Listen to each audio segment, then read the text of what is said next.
tunaonea huruma wale watu ambao wamekuwa conned jana. Tunaonea hao huruma kwa sababu hawa ni viongozi ambao tunawaheshimu. Ni viongozi ambao walidanganywa ati sisi hatutaki BBI, si hatutaki vyeo, tunataka kusaidia mama mboga, tunataka kusaidia mama sisi boda boda. Unapewa cheo ambaye haiko kwa katiba. Musalia Mudavadi unapewa cheo ambaye haiko ati 14 days after Ruto is elected. Who told him Ruto will be elected? At he is going to do an executive order to appoint Musalia Mudavadi. Really? And when we wanted to make that position constitutional through the BBI, Ruto said we don't need positions. We want to serve the common people. We want to help do services to the people. We are not interested in positions. So we want to, nataka kusema kwa kumalizia ya kwamba hii siasa ya conmanship, sijui inaitwa nini kwa Kiswahili? Jose nisaidie bana. Utapeli.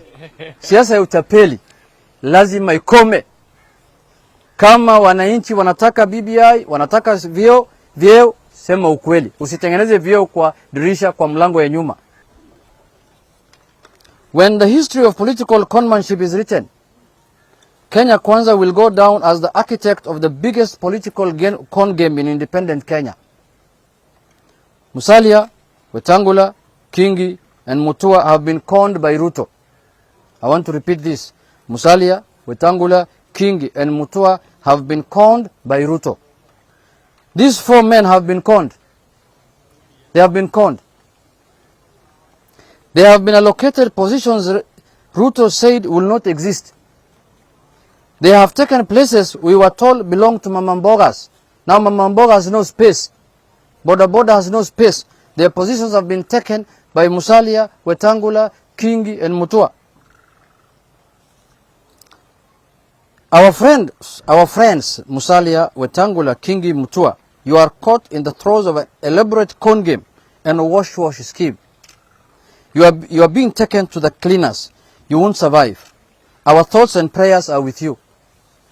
To tell Musalia and Wetangula to deliver 70% of Western to Ruto is to con them. Because you know they cannot deliver that. Imagine if Musalia and Wetangula get 69.9%, they will not get those positions. 69.9%. They have to hit 70%. Is that not a con game? These 2 men have been assigned quotas they won't meet. In any case, there is a very strong feeling among Kenyans that the presidency must this time round go to Western Kenya. We cannot have a presidency that is rotating between one community to another community. If Musalia was serious, he should have gone for the presidency or the deputy presidency, bare minimum. Now he's going for a con game that you must produce 70% of Western votes so that you can get a position. That is modern slavery. That is demeaning a leader of the status of Musalia Mudavadi. This is very demeaning.